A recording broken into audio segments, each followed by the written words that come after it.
mungkin mereka nggak merasakan ya, tapi di zaman-zaman kita ini dikit-dikit passion. Buat aku sendiri mungkin passion yang podcast Himiteba. Assalamualaikum warahmatullahi wabarakatuh. Selamat datang di podcast Himiteba. Pemirsa, pada podcast kali ini kita akan membahas sedikit tentang passion nih. Tajuk dari podcast ini adalah Go Find Your Passion. Di sini saya sudah bersama salah satu mahasiswa ITP 58, yakni Ruth Ezra Rumiris Pasaribu.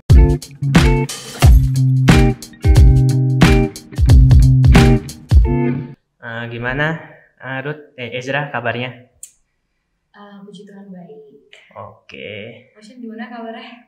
Alhamdulillah juga baik, walaupun ya hektiknya kuliah ya. Udah mau mepet-mepet UTS ini, kebetulan recordnya emang pas mau UTS. Mungkin kalau aku sendiri kan udah kenal Ezra kan, mungkin Ezra bisa kenalin dulu dong ke para pemirsa yang mungkin beberapa masih belum kenal nih. Oke. Halo para penonton Himiteba ya. Iya. Himiteba. Halo semua, kenalin aku Ruth Ezra Rumiris Pasaribu. Biasa dipanggil sama teman-teman Ezra. Aku dari ITP 58, asalnya domisili dari Bekasi. Dan senang banget hari ini bisa ikut bergabung nih di podcastnya dari Kominfo Himiteba. Iya, kebetulan ini podcast yang pertama ya guys, buat kabinet yang baru ini, Kabinet Lentera Cipta. Oke, mungkin baru-baru ini Ezra kesibukannya ada apa aja ini selain kuliah? Oke, kesibukan selain kuliah, aku tergabung di Himiteba juga ya, tapi divisinya bukan Kominfo, divisinya aku di divisi internal. Setelah itu aku juga gabung di kepanitiaan Baur juga yang akan datang. Terus juga aku sekarang lagi ikut nih di himpunan mahasiswa peduli pangan Indonesia HMPPI. Dan yang terakhir kadang-kadang ya masih ada aktif buat ngeband juga sama teman-teman. Ngeband ya? Ya, betul. Kebetulan emang seputar itu sih yang pengen aku tanyain pada hari ini. Mungkin kita langsung aja bahas tentang gimana sih awal mulanya Ezra itu bisa nemuin passionnya dalam ngeband atau nyanyi itu. Oke, ini kalau ngomongin band nih seru sih sebenarnya, karena bener banget aku udah suka nyanyi dari umur 5 tahun atau 4 tahun ya, TKA kayaknya itu ya. Jadi sebenarnya aku disclaimer dulu ya, aku bukan penyanyi profesional, kayak nyanyi yang dari kecil terus sampai besar ternyata masih ke bawah gitu, sampai di dunia kuliah gitu sih. Jadi dulu tuh waktu kecil katanya diceritain, dulu tuh waktu acara keluarga aku berani buat tampil gitu kalau misalnya lagi ada acara bareng kayak waktu kosong, ayo yang anak kecil pada tampil nyanyi gitu kan. Nah, dulu tuh aku bisa dibilang yang paling sering gitu ya, paling doyan gitu maju. Nah mungkin orang tua aku melihat aku punya ketertarikan di situ, dan akhirnya aku aktif buat ikut di paduan suara dan juga vokal grup di gereja. Mungkin aku gak pernah ikut yang les vokal yang formal gitu ya. Oh, tapi bisa pernah? ya gak pernah. Jadi memang di gereja dan latihan sendiri aja. Tapi kebetulan karena aku juga aktif di kepengurusan, jadi selama 12 tahun tuh belajar gitu loh, buat belajar bernyanyi gitu secara gak langsung di pelayanan di gereja juga. Jadi itu sih dah. Terus semenjak masuk IPB, aku berani tuh ikut Fosmi Idol ya, itu idolnya IPB teman-teman. Dan ternyata masuk 10 besar, gak sampai juara sih, ternyata 10 besar. Habis itu ternyata banyak, setelah itu mulai banyak yang kayak tertarik, ayo Ezra ikut nyanyi, undang jadi guest star dan sebagainya. Mungkin dari situ sih sampai hari ini masih. Jadi ceritanya udah kayak panjang banget ya, dari umur 5 tahun tadi. Oke. Padahal awalnya cuman dari acara keluarga cuman berani tampil gitu kan. Betul. Tapi terus mulai kayak ngembangin suaranya itu melalui paduan suara gereja gitu. Okay. Makanya mungkin sebenarnya aku agak bingung kalau misalnya ditanya kayak gimana caranya nyanyi gitu, atau kayak udah les dari kapan gitu. Karena jujur aku kalau teori dari nyanyi sendiri sebenarnya aku nggak paham banget gitu loh. Kayak paduan suara sama kalau kamu les formal di les vokal tuh beda memang teori yang dikasihkan. Jadi ya udah akhirnya belajar sendiri dan otodidak berarti jatuhnya ya. Kayak gitu sih. Oke, mungkin untuk kegiatan sampai sekarang masih ini ya, masih aktif ngeband ya? Masih, jujur nggak seaktif semester kemarin ya. Oh, masih lebih aktif. luang ya. Masih lebih luang kan. Iya. Itu kan ya mungkin kita melihat ke yang semester lalu aja. Gimana sih cara Ezra itu buat kan sekarang juga lagi kuliah di ITP kan, di Ilmu dan Teknologi Pangan. Tapi kan kadang-kadang juga mungkin untuk ada latihan band juga, perlu latihan berkala kan buat agar bisa maintain kualitinya gitu. Nah itu cara buat ngimbangin antara dunia perkuliahan sama ngebandnya itu gimana? Oke, ini pertanyaannya menarik ya, karena benar itu mungkin jadi salah satu highlight aku di semester kemarin. Harus bisa ngimbangin latihan ngeband, terus juga UKM, sama waktu itu kuliah lagi. Itu zamannya masih laptop masih satu ya, nggak kayak Iya, masih sekarang satu, ya. nggak kayak sekarang. Masih lebih fleksibel sebenarnya semester kemarin, tapi itu pun aku udah agak kewalahan ya. Jadi cara ngimbanginnya gimana? Yang pasti yang paling penting adalah time management. Itu udah fix banget ya. Jadi kalau aku buka kalender itu bukan kalender di handphone tuh biasanya udah tiap hari ada jadwal gitu. Saya ngajarin apa gitu ya. Terus latihan gitu kan. Nah itu sih yang penting menurutku time management. Dan yang kedua adalah tentuin skala prioritas. Menurutku semua orang yang lagi kuliah sekarang yang sambil jalanin passion mereka mungkin ada yang prioritasnya bukan kuliah doang. Jadi kuliah tuh ada juga yang jadi kayak cuma dia jalanin buat sampingan aja loh, dia lebih fokus ke passion yang mau dia kerjain gitu. Itu mungkin yang bakal dijadiin fokus di masa depan gitu kan. Nah tapi buat aku sendiri untuk sekarang aku masih prioritasin kuliah. Jadi memang apa ya, bisa dibilang kalau ada jadwal yang bentrokan nih ya, itu yang pasti kuliah dulu yang didahuluin ya. Oke, itu ya guys ya, dapat sedikit insight tentang gimana sih cara buat ngimbangin dunia kuliah sama passion. Kalau misalnya kebetulan passionnya agak belok ya dari jurusan kuliahnya ya, agak jauh gitu kan. Makanya penting buat kita untuk menentuin skala prioritas sama tadi lakukan manajemen waktu dengan sebaik-baiknya. Terus walaupun tadi Ezra udah menegaskan kalau fokusnya itu di kuliah, tapi menurut Ezra itu penting nggak sih buat mungkin orang-orang yang belum nemuin passion atau jadi dirinya buat meluangkan waktu senggangnya buat nyari passion mereka di tengah kesibukan kuliah, terutama mungkin kita yang lagi semester 4 ini. Menurut Ezra gimana? Oke. Penting gak sih sebenarnya nyari passion ya? Nah. Mungkin kalau orang-orang zaman sekarang tuh ya, bukan zaman sekarang sih, orang-orang sebelum generasi milenial, generasi orang tua umur orang tua kita ya. Beberapa kali aku ngobrol dan menurut mereka sebenarnya passion tuh gak ada ya. Kayak mungkin mereka gak merasakan ya, tapi di zaman-zaman kita ini dikit-dikit passion. Buat aku sendiri mungkin passion yang definisi passion menurut aku adalah bagaimana kita bisa melakukan hal lain di luar kewajiban atau yang sedang kita jalani saat ini, dan hal lain itu bisa jadi penghibur buat kita, bisa jadi pelipur kepenatan lah kalau misalnya lagi ngerjain yang jadi kewajiban kita saat ini. Jadi menurutku penting atau enggak sebenarnya balik lagi ke orangnya masing-masing. Tapi untuk aku sendiri yang kuliah di ITP nih ya, dan aku yakin gak gampang ya. Jadi gampang buat aku pribadi juga. Buat aku tetap ngejalanin hobi dan passion aku itu penting. Karena kadang waktu lagi penat, waktu lagi pusing banget gitu ya sama kuliah, nyanyi tuh bisa jadi sesuatu yang bisa aku lakukan gitu, gak bikin aku terbeban tapi juga bikin aku senang gitu. Dan menurut aku itu penting. Dan kalau misalnya buat teman-teman yang belum dapat atau nemu passion sih, menurut aku nggak apa-apa, kita masih muda, masih banyak waktu untuk mencari kesukaan kalian masing-masing. Tapi ketika kalian sudah nemuin passion itu dan kalian bisa ngontrol diri kalian buat nentuin waktu untuk kuliah, waktu buat ngelakuin passion, menurut aku itu bakal sangat worth it untuk dicari dan dilakukan. Mungkin itu ya guys ya, dapat ilmu lagi kalau ya sebenarnya tergantung orangnya banget ya. Iya, Jadi benar, ya benar.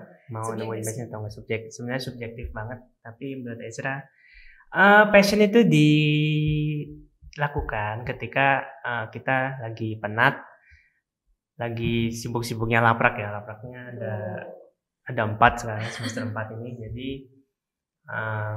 passion sendiri itu dilakukan ketika kita ingin melepaskan diri dari kepenatan dari kehidupan perkuliahan kita. Jadi ya istirahat sambil juga ngembangin passion juga Ya, gitu benar. maksudnya Ezra ya. Betul. Oke.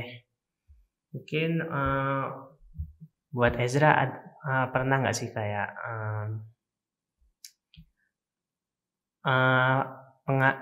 kan ngeband kan pernah manggung nih ya. Itu misalnya pas manggung itu manggungnya malam nih, terus malamnya ternyata ada deadline laprak gitu. Waduh, itu udah tabrakan banget nih. Itu pernah nggak sih ada pengalaman ketika Ezra ngeband terus nabrak sama deadline atau sama kegiatan apa, dan itu cara handle-nya gimana sih dari Ezra sendiri? Oke, ini pertanyaan yang menarik sekaligus kayaknya ini ya bikin aku berefleksi kembali nih sama semester kemarin ya. Ini agak buka-bukaan guys, jujur ya.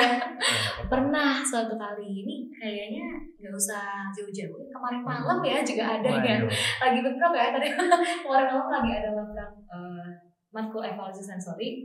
Terus juga kebetulan aku udah latihan. Terus gimana sih caranya ya? Yang pastinya kalau ada kegiatan seperti itu ya tidak bisa ideal banget gitu kan, kayak harus ada usaha yang lebih nih dibanding mungkin temen atau orang lain yang memang nggak ada kesibukan lain gitu pada saat waktu kumpulan laprak ini.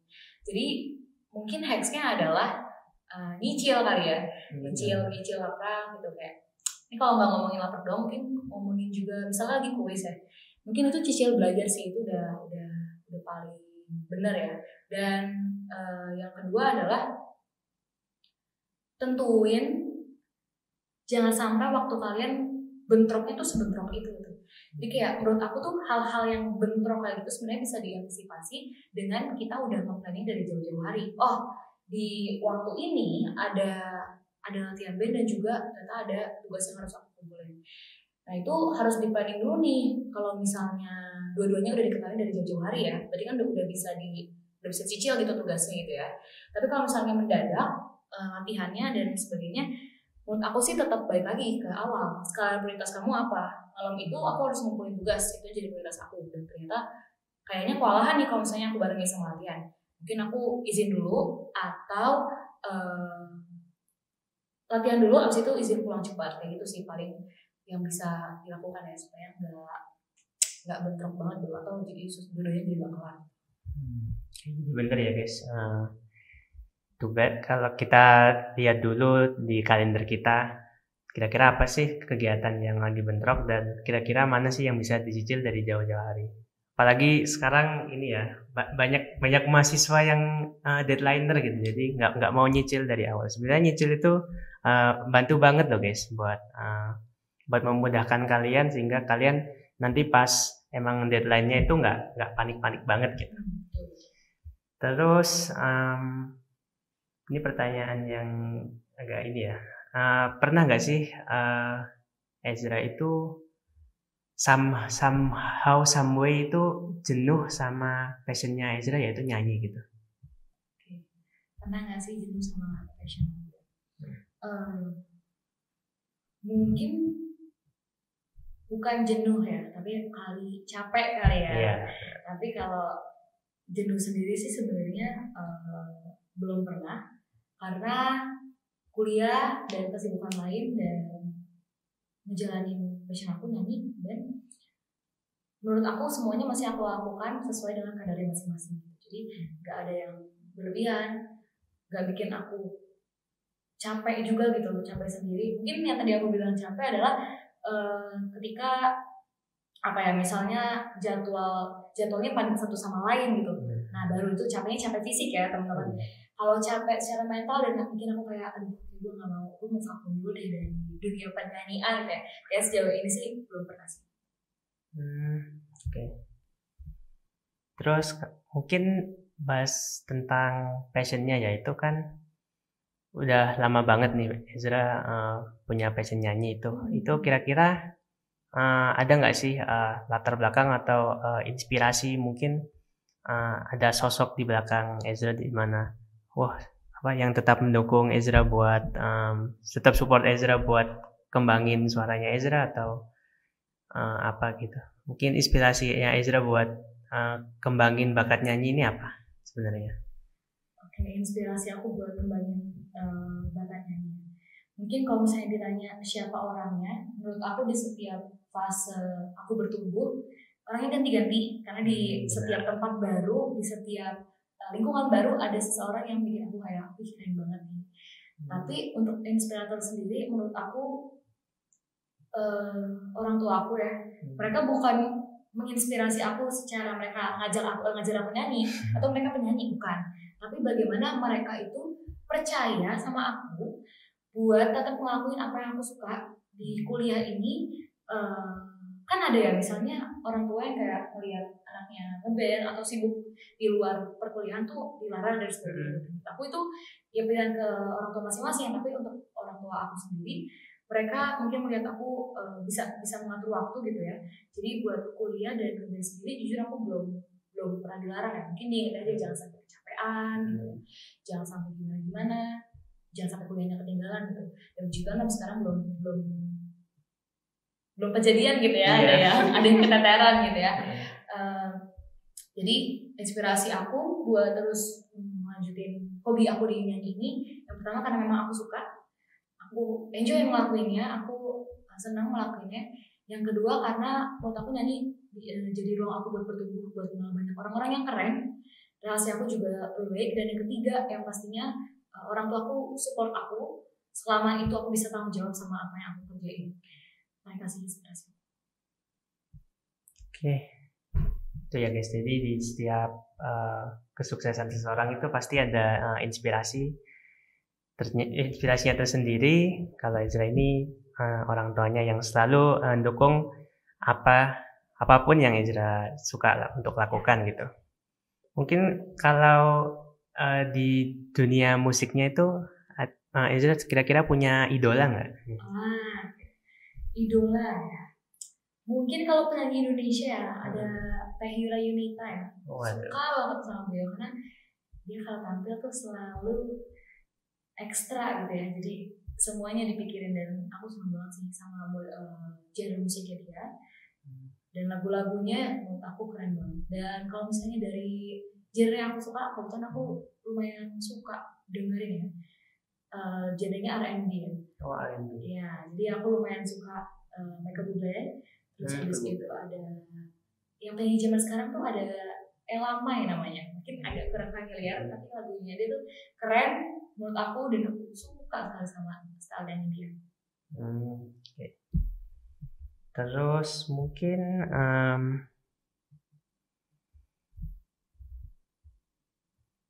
apa lagi ya? Gak still back nih. Ezra ini Ezra ini kan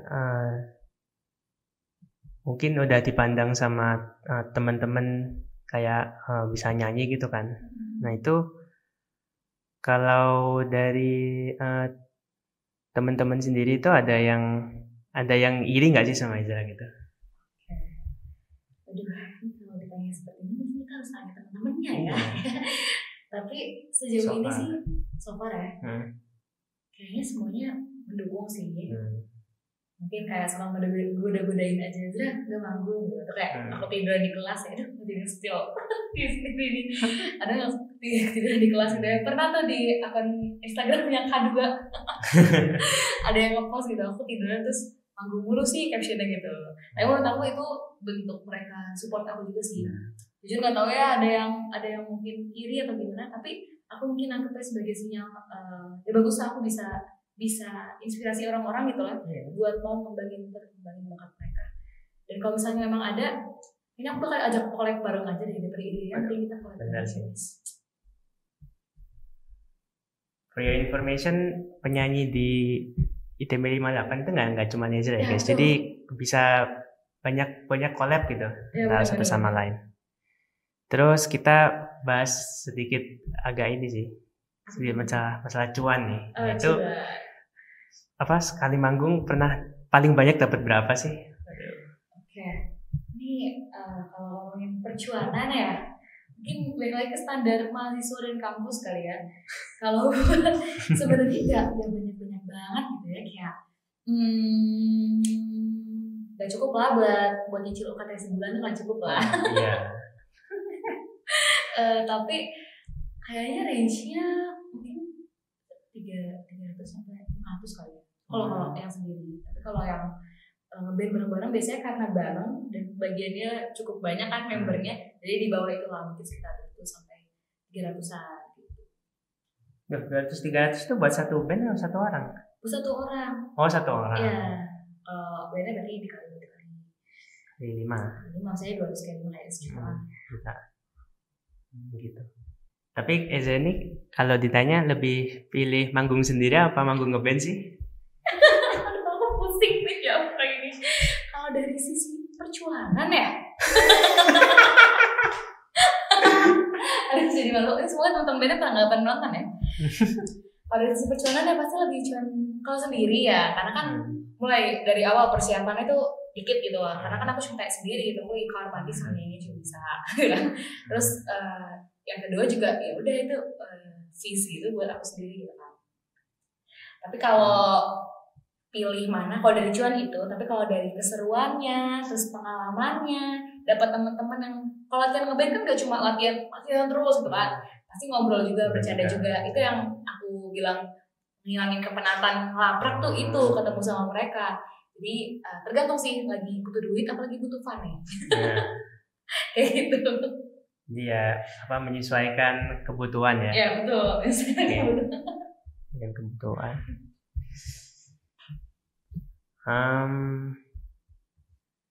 Jadi udah diceritain banyak nih dari tentang gimana awalnya nyanyi, gimana itu. Mungkin cerita banyaknya pengalaman aja ya. Mungkin pengalaman terbaik Ezra pas manggung itu pas manggung atau ngeband di mana gitu. Yang masih diingat sampai sekarang tuh masih keinget saking serunya gitu. Oke. Mungkin yang paling seru ya, aku bakal highlight dua event ya. Event yang pertama tuh, ini dua-duanya aku sama band aku ya, karena menurut aku paling seru tuh manggung kalau lagi sama mereka lah. Kalau sendiri tuh udahlah, serunya buat aku sendiri gitu. Kalau dia sama lain tuh senang banget seru. Jadi yang pertama tuh manggung band aku pertama kali itu di acaranya Himmet Pak, Elcatif. Oh, yang itu. Iya betul. Teman-teman pernah tahu Elcatif nggak ya? Oke. Jadi di acara 2022 kemarin band aku pertama kali tampil dan dijadiin guest star juga di sana. Iya benar. Ya, band aku namanya The Molex. Jadi kita di sana berlima dari berbagai fakultas ya, jadi nggak sama semuanya. Di sana tampil kita pertama kali dan jujur itu pengalaman buat aku pribadi membekas banget karena pertama kali ngeband di rumah sendiri ITP ya. Jadi yang nonton tuh teman-teman yang udah pada kenal gitu. Senang banget rasanya di grup kelas kalau nggak salah atau di grup FST 58 ya. Jadi nonton yuk, dukung nonton Ezra datang gitu. Jadi aku merasa itu sangat disupport ya, dan beda loh teman-teman ambience penonton yang nge-support kamu sama yang kayak cuma nonton doang itu beda banget. Energinya tuh benar-benar kerasa banget. Jadi buat aku pengalaman di acara itu memorable banget. Dan untuk Molex juga ya, karena itu pengalaman pertama kali kami tampil. Dan yang kedua adalah itu pengalaman Molex juga tampil di seri IPB. Itu acaranya Eksekutif Ormawa PKU yang 2022. Itu benar-benar seru banget karena yang nonton itu tuh kayak kita dibuatnya di outdoor di Gladiator ITB, dan itu kayak seru banget. Mereka tuh pada duduk, kita di panggung di tengah, yang duduk di apa sih, kalau di sana kan pakai tangga gitu tempat duduknya ya, Iya, benar. bukan kayak tempat duduk Bukan kursi kayak gitu teman-teman. kursi, ya. Itu pada turun semua, pada ikut di Oh, bawah. iya. Jadi itu seru banget. Aku bahkan sampai akhir turun panggung tuh kayak aku gak sadar aku udah ngos-ngosan, saking aku loncat-loncat juga sama mereka ya. Dan itu rasanya kayak nyanyi bareng, itu seru banget sih. Dua pengalaman itu sih yang paling aku ingat sampai sekarang. Oke. Nama grupnya tadi The Molex ya? Ya, The Molex. Itu kalau boleh tahu cikal bakal Cikal bakal. nama sama pertama ketemunya itu gimana tuh? Oke, ini semoga boleh ya diceritain Boleh nih dong. teman-teman The Molex. Oke, jadi The Molex itu pertama kali dibentuk sebenarnya karena kita mempersiapkan RCT. Jadi RCT itu sangat berjasa ya bagi pembentukan The Molex. Jadi Molex itu panjangannya The Molecules. Itu karena aku kan anak ITP, belajarnya kimia gitu kan, lagi kimo tintang kan gitu kan. Terus ada dua member lain itu anak biokimia. Oh. Ya, jadi kita sama-sama kimia, apa ya nama yang kayak seru, mahasiswa banget, tapi nggak jauh-jauh dari apa yang kita tekuni sekarang gitu kan. Terus terciptalah itu The Molecules, dan kalau dipendekin jadi kalau panjangan itu kan The Molecules, jadi The Molex gitu panjangannya. Pembentukannya sendiri sih kebetulan aku memang udah kenal sama basisnya, salah satu member teman aku dari jam PKU kemarin. Baru setelah itu kita cari member yang lain, ada gitarisnya, abis itu dari pianisnya, dan terakhir ada dari drummernya ya, itu dari anak Pateta juga tuh. Tapi anak departemen sebelah, bukan anak ITP. Jadi aku berdua di Fakultas Pateta, ada 2 orang di Molex. Oke. Selama mungkin selama latihan ini gimana sih cara kan bandnya ini membernya dari macam-macam fakultas kan, itu cara tetap stay in touch-nya itu kalau boleh tahu gimana internalisasi bandnya itu? Oke. Jujur untuk internalisasi band sendiri gak terlalu sulit, karena aku kebetulan kan memang udah berteman juga nih sama satu membernya kan yang bilang basis itu. Jadi di luar band pun kita sebenarnya masih keep in touch, kita masih ngobrol dan sebagainya. Dan dia juga dekat sama member yang lain, jadi gak terlalu sulit. Tapi untuk gimana cara kita menyiasati latihannya, yang pasti latihannya nggak bisa dilakuin di jam kuliah, karena jadwalnya kan bentrok banget ya. Jadi kita biasanya latihan malam ya, dari jam 7 terus kita sampai jam 11-an, jam 12 ya. Sama juga. Nah gitu, kalau anak bercandanya banyak kan ya. Nah itu kadang supaya tidak menyiasati uang studio yang membengkak ya. Karena kita buat aransemennya kita lakuin di rumah temanku dulu, anak Molex juga, salah satu member, jadi kita di rumahnya cukup lengkap, memang nggak lengkap banget. Jadi bisa lah buat bikin aransemen dulu, baru kita pindah ke studio kalau misalnya latihannya udah mulai bersih. Tapi sampai sekarang hubungannya masih baik ya? Hubungan sampai sekarang masih baik ya, mungkin tapi ini karena udah semester 4 kan, udah banyak yang mulai masuk himpunan, termasuk aku, jadi lumayan milih-milih sih buat panggung dan sebagainya, dan sesering dulu lagi.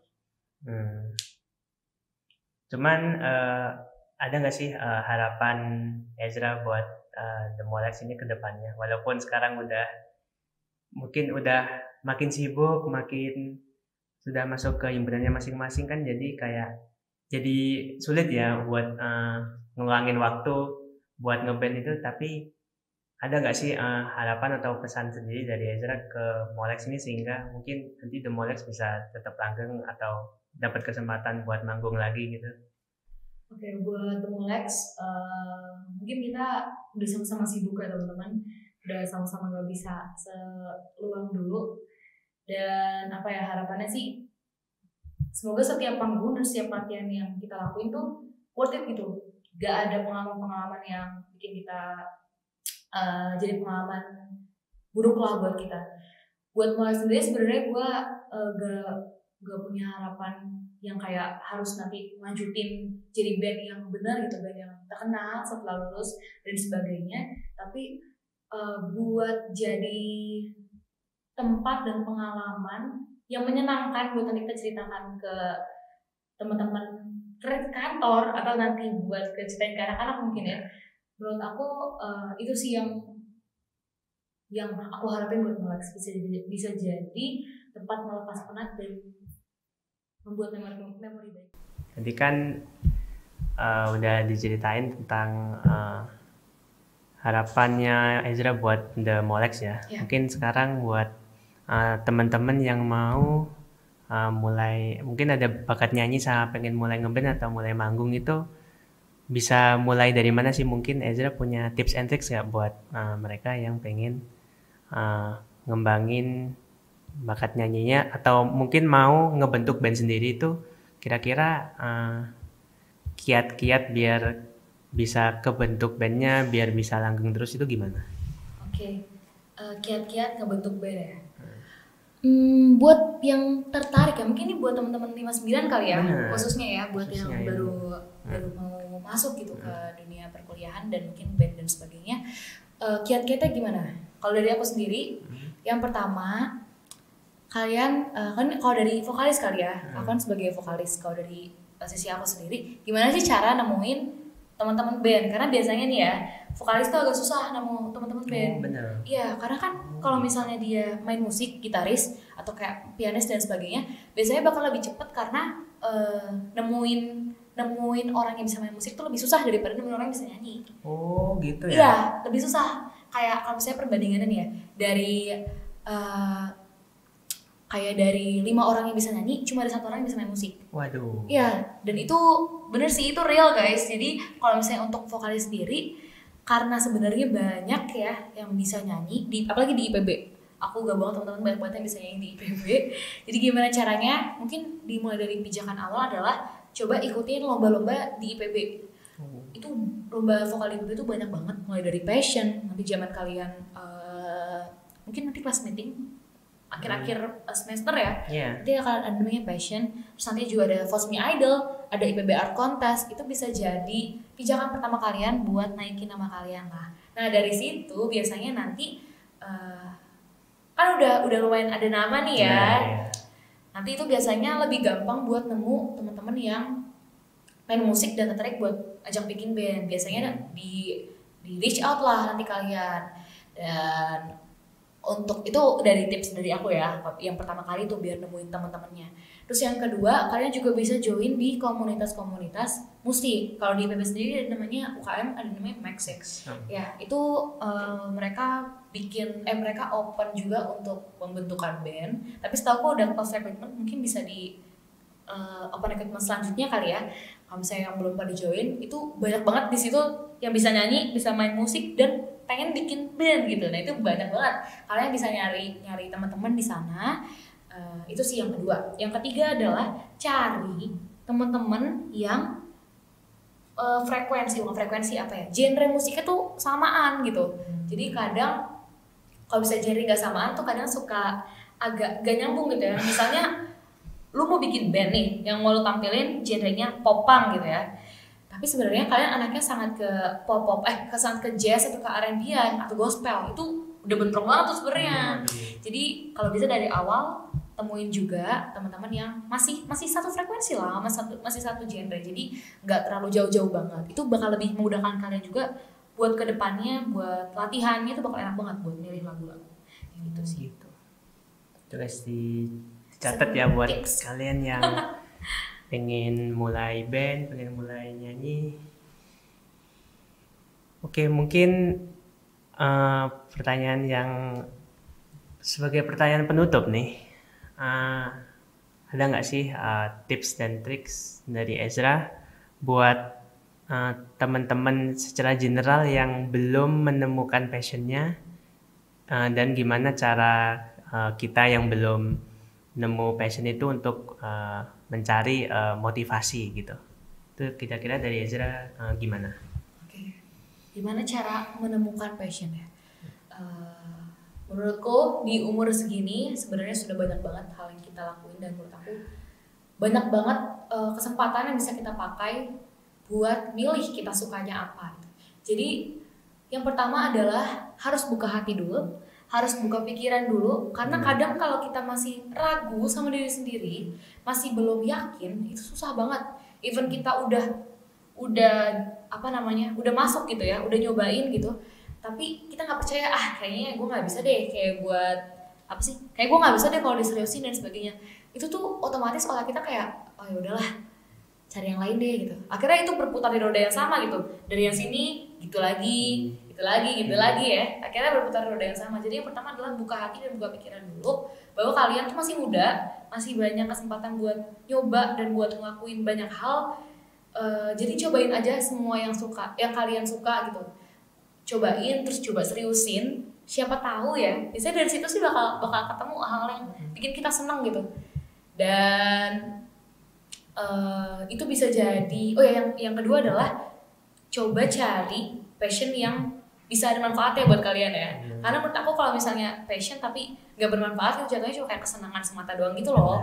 Jadi cari passion yang bikin kita senang tapi juga ada kedepannya tuh bisa bikin kalian berkembang dan belajar hal-hal lain gitu.